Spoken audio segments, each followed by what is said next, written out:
Here at Paddy Power, we're the home of the Money Back Special, with some incredible offers every single week. Check out the website or app today. Terms and conditions apply. 18 plus begambleaware.org.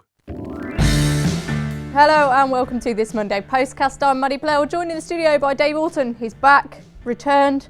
Robbie Wilders is here as well, as is Paul Binfield from Paddy Power. Now lads, quite excited. Good atmosphere in the studio today.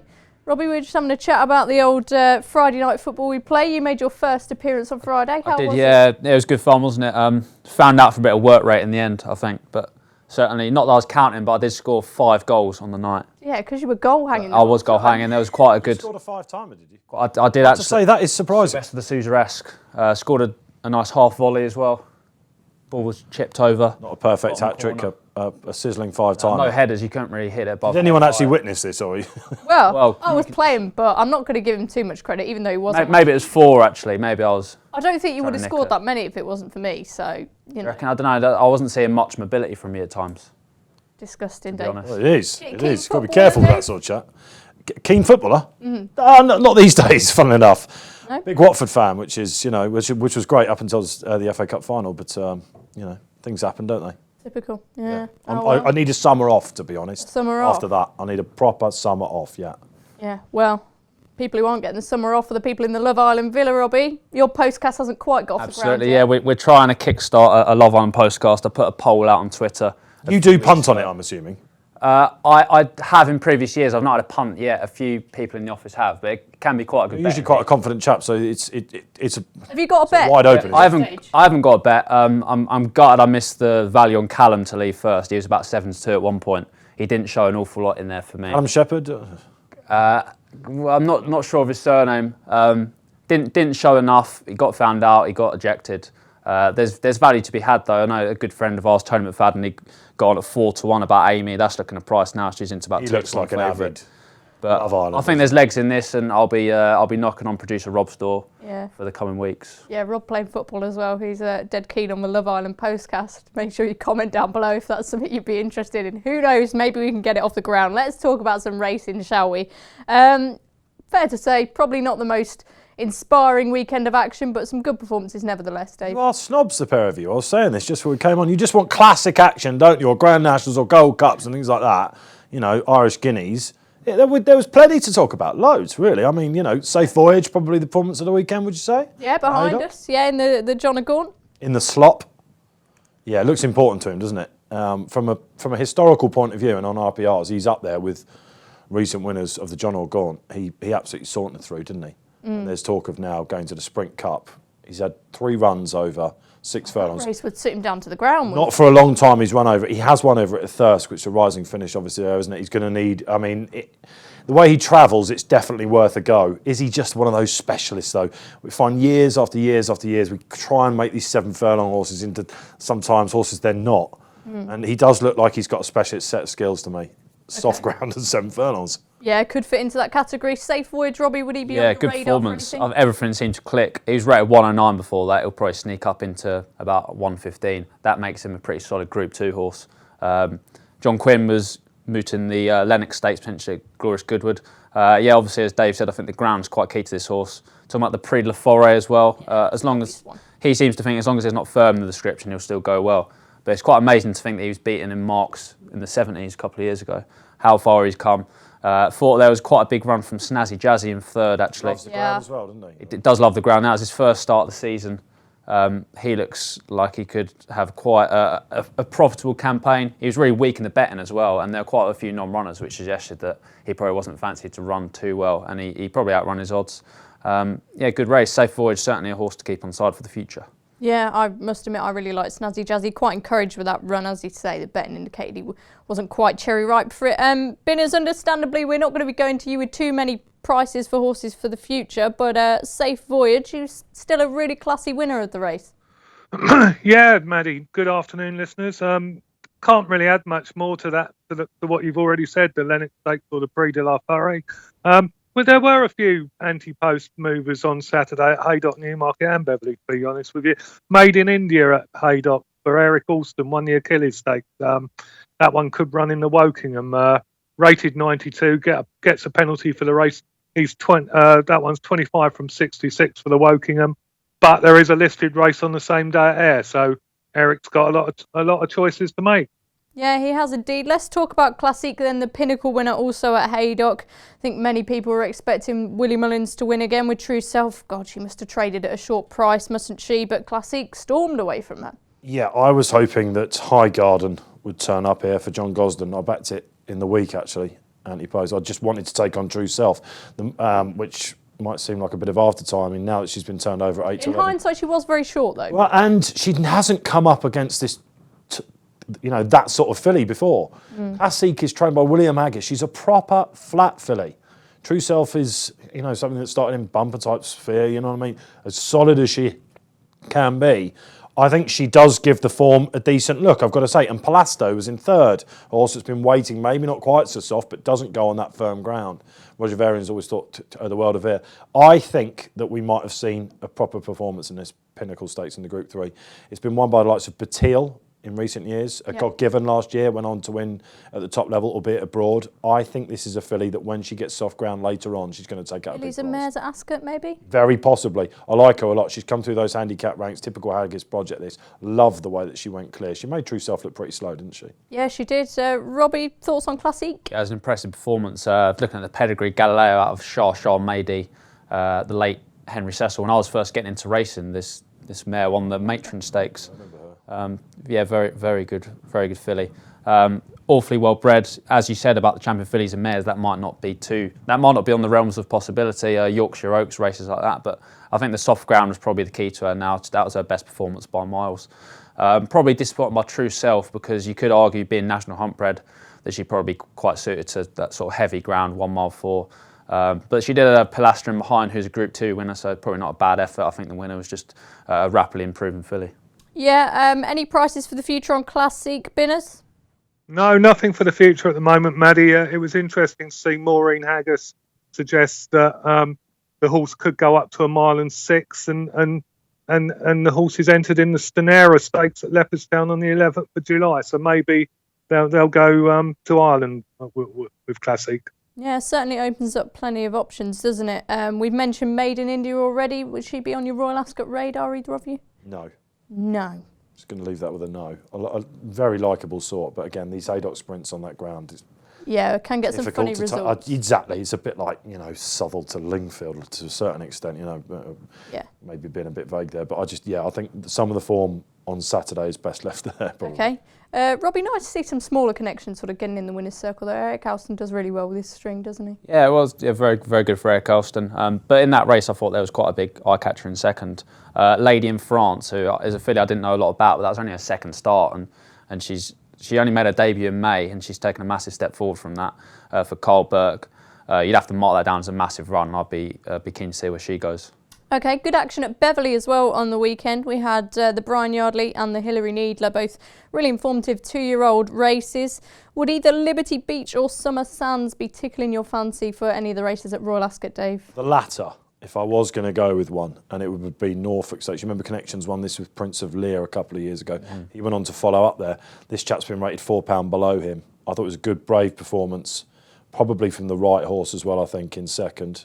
And Fahy knows what he's doing at the moment with these, doesn't he? He's got some interesting horses for this lot, actually. That would be the one, I think. Oh Purple Rain. It was a bit surprising after seeing him in the Woodcut staying on like a train that they came for this race. It was a bit soon, wasn't it? It suggests that he's a proper 2-year-old, basically. They're not going to take the time with him. I spoke to Richard Allen not that long ago, and some of these better 2-year-olds that we've seen so far, he's not that keen on Royal Ascot for them. So when he does get them out quickly and a lot, it shows you exactly what sort of horses they are, I think. Yeah, I think I spoke to him at the start of the season. He was quite insistent that he's training them differently now. They'll come on very much so for their first runs. Binners, Summer Sands, then what price can we get about him for the Norfolk? Yeah, for the Norfolk, Maddie, we put him in at 33 to 1 first show. The Hilary Needler winner, Liberty Beach, is 25 to 1 first show for the Queen Mary for John Quinn. Looks like she's going there. And an interesting one from that race, the third Moon of Love for Richard Fahy. Didn't have the best of runs. We put that one in at 40 to 1 first show for the Queen Mary, and that could be a big price. Any value to be had there? Yeah, I fully agree with Binners on Moon of Love. I've got her on my notes. Massive eye catcher, badly hampered about a furlong out, nearly unseated Baron McHugh. I thought a goose would be cooked then, but she kept on fighting away. If that experience doesn't harm her mentally, then she could be a player in the Queen Mary. Maybe that might come a bit too soon now. We're very much closing on Royal Ascot, but you can tell he sits on the top desk in the office. Yeah, 100%. Goose cook. I mean, you keep them coming, Wilders. Robbie's got a whole different array of phrases that he just chucks them out. How he reads them from these people. Everyone points. I don't know. I give him stick every time I come in. If you can actually see them. No, I'm more right. I'm not really reading it. I'm just sort of. It's like Braille, isn't it? I mean, when you write it down, it's more like just stay in your head. Apparently, I say very much so quite a lot as well. Is what people give me a lot of stick for that, but because it's quite a superfluous phrase. Anyway, I really like that. But that was her debut as well, so there must be more to come. Same connections of. The Cool Silk partnership as well. And the winner had experience, so you'd expect Moon of Love to possibly improve a bit more going forward. Yeah, I was quite interested with the action at Newmarket. We had all winning Red Galileo, Flavius Titus, Nonchalance and Visionary were two of the 2-year-old winners. I was really impressed with them, particularly Visionary for Mark Johnston. I think Calix and Shalar both won that race, 2 really good 2-year-olds. Dave, maybe Royal Ascot coming a little bit too soon for him? Yeah, it looks that way. Charlie Johnson asked us, I covered that meeting for the analysis department. What do you think? Charlie Johnson afterwards, the quote I got straight away was, we're probably going to come back for the July meeting. He'll get 7. Looked like he'll get 7, didn't it? Yeah. The thing to say about Newmarket on Saturday was, unlike everywhere else, it missed most of the rain. They were kicking off the turf, and I was convinced after looking at, at that opening race, which Orr won, who could go over the Buckingham Palace, we should say, that it would be more like good. In fact, the times were backing up the fact it was pretty quick underneath. So most punters surely were, concentrating on it there. It was a 10-1 shot, but he beat the right horse, didn't he? Yeah. A horse that was smashed off the boards at Nottingham. Let me just remind him. Ottoman something, wasn't it? Ottoman Court. Yeah. That's right. Binners is in there. That they think a lot of. That one wore cheap pieces. They came right away. The two things to say about it, you had to be handy more often than not on Saturday at Newmarket, and the rail was no bad thing, despite the fact that a lot of jocks were coming down. So bear that in mind. He had both of those, basically, but the time suggests that he could be very good indeed. And he's related to a couple of smart winners over a mile. Johnson does get these. If you remember last year, the likes of Dark Vision, for example, maybe not, hasn't gone on with it, but they can take out these big 2-year-old prizes. Card Sharp won the July Stakes, didn't he? Card Sharp, that's very good. We've rated him as being £2 below Calix.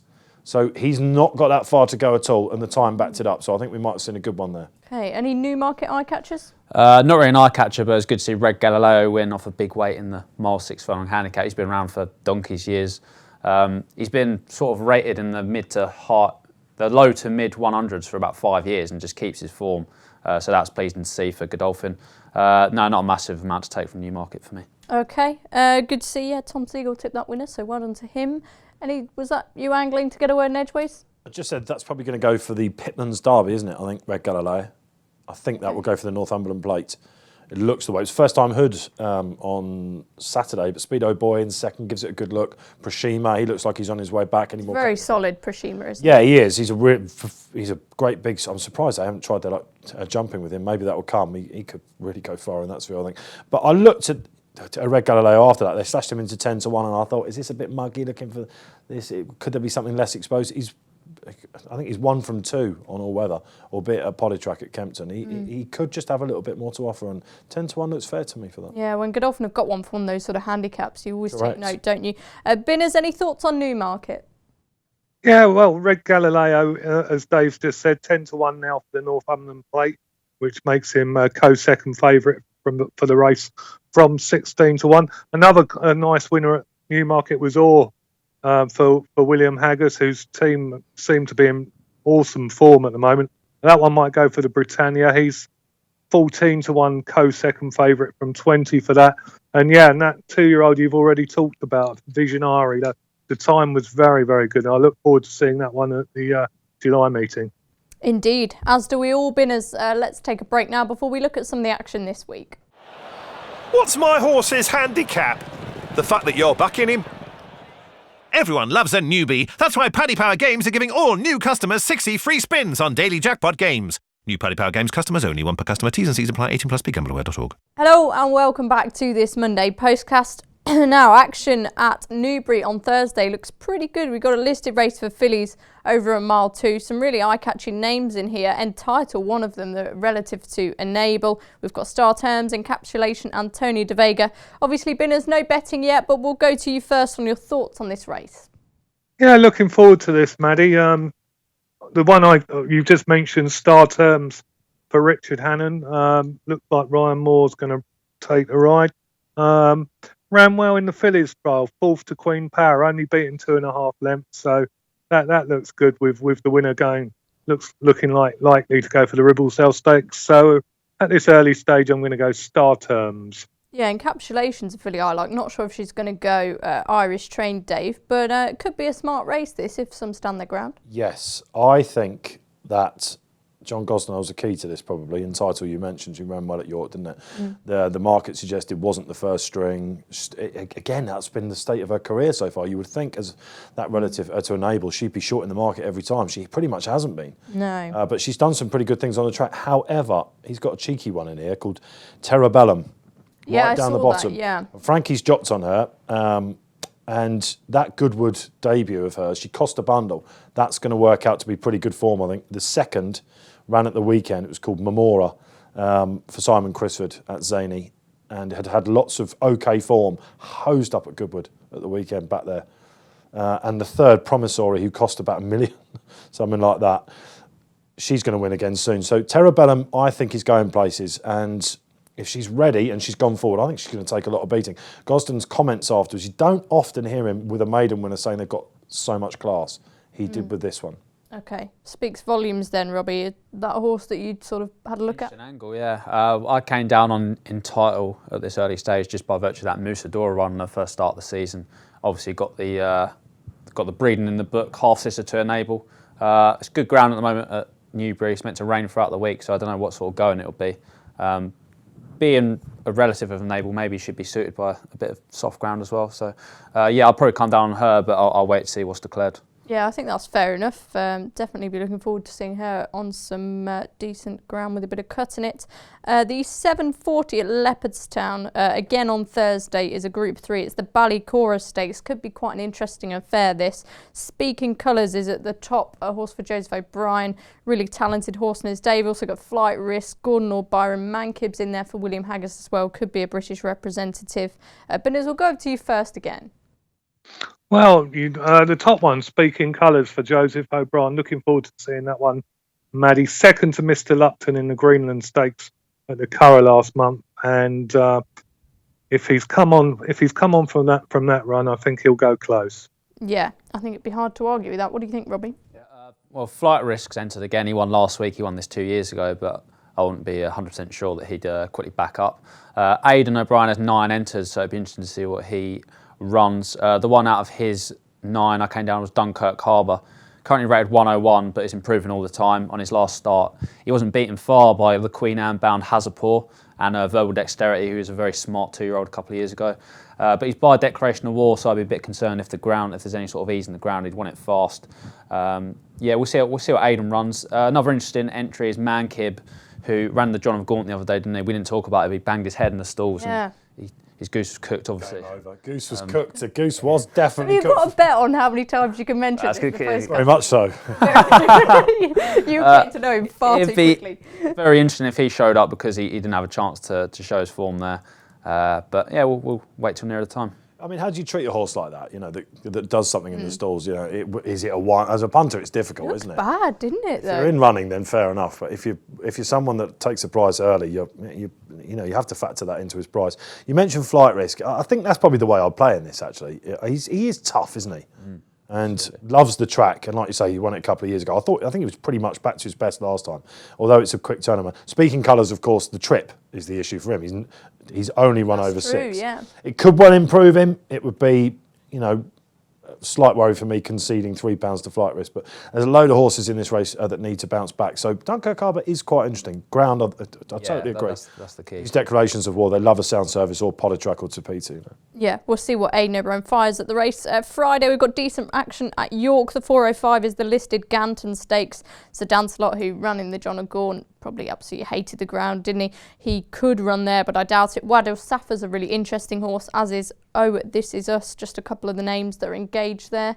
Any thoughts, Dave? Well, Oh This Is Us is probably the one horse that doesn't have that much to prove going into the race. It's just whether there's classier animals in there, I suppose. So Dancelot, the trip, again, it's up to a mile, isn't it? He's, again, a specialist horse, really. Stiff 6 furlongs when he's got his ground fair enough, but he's a 7 furlong horse, I think. Exactly like, Safe Voyage. It's a tricky thing. It's like your 2 mile 4 hurdlers, more isn't sort it? of good races at the top level, or does it dilute? I mean, races like the Foray, should we... Foray, but it's late in the season, isn't it? So you've got to be very patient to go there. Safe Voyage, for example, if we go back to him, Saturday's impressive winner. I backed him in that handicap on Champions Day last year, and he ran stinker. It can't just have been the trip and the track and the ground. Is he one of these horses that gets in early? It does happen. They tend to go over the top a bit, don't they? So the Foray's a long way off to be aimed at. Yeah, okay. Robbie, what do you think? Let's stick back to the Ganton Stakes. Well, I think Sir Dancelot's the best horse in the race, without a doubt. Rated 115. His comeback run in the Lockinge was pretty decent. He finished 7th there. Mossay's booked up. I'll probably keep it simple with him. Really? Okay. Mighty Selfer, I think, is the interesting one in there. It's terrible at Ascot on his return, wasn't it, behind? Yeah. Was that the Zaki race? Zaki race and Barney Roy. He's one of my bankers of the week next week, Barney Roy. In the Queen Anne? Yeah, absolutely. Nice. Yeah, he's gonna smash them, I think. Owen Burrows this morning in the paper, in Monday's edition of the paper, come out and said not bad as last year, but they've just been so slow to come to hand. Terrible news about Larabe, of course. Yeah. Oh, I've got so much time for that horse I had. So hopefully Owen's putting a slightly positive spin on it now. He's had winners, they've just not been coming, have they? So frustrating, but he's a pupil formerly for Sir Michael Stoutes. He's got loads of patience. It will turn for him. This chap is a course and distance winner, and if he bounces back, he'll make them go. You get the feeling he's sort of a classy horse on his day, don't you? Yes. Binners, any thoughts on the Ganton Stakes at York? Well, I think Maddie Sir Dancelot will win this race. He wasn't good enough in the Lockinge, but it's been a long time since he's run at listed level. He's been running in the top table for a long time, and I think he's going to be too good for this lot. Nice and simple, keeping the confidence with Sir Dancelot. Now, it's got to be unlikely that either Pink Dogwood or Classique are going to turn up in the Munster Oaks. Group 3 at Cork, 7:25, again on Friday. We're going to count them out, I presume. But Aidan O'Brien's won 4 of the last 5 runnings. Understandably, fantastic record in the race. He's got a whole host of fillies in here. What do you think, Dave? 20 entered shows you exactly what sort of race this is, and you can get horses coming from the Oaks to this race and pulling it off, although it's not ideal, is it? Flattering won it last year, Santa Monica won it the year before, now racing in America, of course. The best recent winners, probably Sapphire of Dermot Wells. She was good filly, wasn't she? 113 we gave her, so it's who can step up to that. If I was plumping for one now, it's tricky before the Thursday deck stage, of course. Probably Who's Steph down the bottom. There's been a mix of 3-year-old and older winners in this race. It's not one where the filly's weight a differential makes that much difference. And I thought she should have beaten Tanawa on her last run, and she's got form at this track. She is beatable, if something takes a massive leap forward, and who knows with these O'Brien fillies, maybe there is one, but a lot of them have got something to prove. I thought she would be thereabouts. Okay, Binners, what did you think? I'm going for Who's Steph as well, actually, Maddie. My only concern is that Tanawa didn't run a great race in the Oaks, but Epsom is a very unique course, as you guys all know very well, undulating, very strange track. Who's Steph won that Blue Wind Stakes at Naas very nicely, and depending what Aidan O'Brien shows up with, I think Who's Steph has got a good chance. Yeah, not necessarily one to back, Robbie, but I thought it was quite interesting that Harry Fry's now got 4 white socks, formerly with Luca Gumani. That was fascinating. Caught my eye. It'd be interesting to see if she goes. Yeah, you couldn't be backing her, certainly. Really like Who's Steph, but I'd be a bit concerned about the trip. She's never run over 1.5 miles, and it's currently yielding ground at Cork, and there's a bit more rain forecast. It could get potentially soft heavy. I'll be a bit concerned about that. As you said, whatever Aidan runs is going to be worth looking at again. 4 of the last 5 winners, but 3 have been 3-year-olds. He's not going to run Pink Dogwood in the 40s, big guns, but he might run Delphina, who is 5th in the Oaks. She's a sister to Delano Roosevelt, might be the one, should be suited by conditions, rapidly improving, and he's proven time and time again that he can extract wins out of horses that are backing up quite quickly. So she'd be the most interesting runner for me. Indeed. We're going to talk about the rest of this action this week, just after this break. Check out Paddy's Rewards Club. Simply place 5 bets of £10 or more across any sport in a week, and you'll get a free £10 bet then next week. T&Cs apply. 18 plus. BeGambleAware.org. Welcome back then to the final instalment of this Monday Postcast. We've had a look back at what happened on the weekend, but now we're going to look forward to this week. I'll run you through the meetings. Tomorrow we're at Salisbury, Lingfield, Thirsk, Carlisle, Roscommon. Wednesday is Yarmouth, Fontwell, Haydock, Punchestown, Kempton and Hamilton. Thursday is Newbury, that good meeting that we mentioned, Nottingham, Yarmouth, Leopardstown, Uttoxeter and Haydock. And Friday is Chepstow, York, Sandown, Newton Abbot, Aintree, Goodwood and Cork. So lots to choose from. Dave, who have you been looking at this week? The race after the Ganton Stakes, the 440 if you wait till Friday, fillies handicap sprint, Island of Life for William Haggins. You remember her, she's been on the go for quite a while, hasn't she? No luck whatsoever in listed company last time. I think she's still on an all right mark, and if they can rev her up at the furlong marker, she's definitely one to be interested in. There's a good meeting at Kempton. I love these midweek Kempton evening meetings. It's a track that Why is that? I just think you get some decent stock there. The race is always competitive. It's a fair track. It's probably just about the fairest all-weather track, isn't it? Don't you think? Not Would sure you say? it could be. I think it is. Do you have any strong thoughts? You're looking a bit. I wouldn't want to say, to be honest. You're not an all-weather fan. I don't mind the all-weather, but I'm not sure if I'm particularly qualified to be making that call. It's just a track I can read, I think. I think that's probably why I like it, that and Wolverhampton, my favourite. I can't, not very well. I struggle with the I struggle with Lingfield a little bit because of just that downhill and, the inside and where they go. And as for Newcastle, don't get me started. So, but there are some good races there. Hugo Palmer runs one in the 650 called Caravan of Hope. He rates this horse. It shouldn't be favourite, and it ran a blinder on its debut at Carlisle when you had to be on that stand-side rail. Do you remember that recent meeting where all the rain came down? It wasn't, and it ran a blinder. I didn't think it would be favourite, and so that might be a bet. Yeah, I've got to say, I did actually go to his yard. God, it must be about a year ago now, and he did put that up as a horse that he liked. Hopefully it's a horse going places. So, big eye catcher last time out, I noticed that as well. Binners. Well, a little bit controversial, Maddie, as we record this Monday lunchtime, but I'm going to go for one Monday evening, 5:55, and it's at Roscommon. So hopefully early listeners to the podcast will get something out of this. Value chain for the Curracundra, Brendan Duke. I spoke to him this morning. This one was second in the first two-year-old race of the season at Nace, and is around the 12-1 poke. Brendan says it's a competitive race, but he won't be far away. So hopefully he'll run well. And anyone who misses the race before they listen to this, I think this isn't what Brendan's told me, but I just think this will be one for the nurseries later on, maybe at the Curragh or the Galway or something like that. So it'll be interesting to see how he gets on this evening and if he gets anywhere near the judge later on in the season. Okay, always reliable Binners. Before we get to Robbie, I'm going to chuck one in there. Not so much a bet, but just a horse of interest. On Thursday at Newbury, Casting Spells has entered in the 2:30. This horse owned by John Dance. John actually let me pick out the horse and name it by Lope de Vega. And she ran really nicely on debut. Bit sort of slow to come to hand, but she finished 6th of 10th in a good race there. And fingers crossed she can step up Casting Spells. So indifferent. Yeah, go for it, Robbie. Yeah, this isn't so much a bet, but I'm a big fanboy for pedigrees and Ballydoyle horses. There's a half-brother to Caravaggio, ended up at Leopardstown, 5:35 on Thursday, Hong Kong. He had an entry at Newbury a couple of weeks ago, but he didn't turn up there. He's by American Pharaoh. He was actually gambled on for the Coventry before he even ever raced, but he was pulled out. That'll probably come too soon, but I'm very interested to see how he gets on with that breeding. 7 furlong maiden, and Caravaggio is obviously best over 6. So maybe he's showing a bit more stamina at his young age, I'm not sure. Maybe he's just a bit slower. or that, yeah.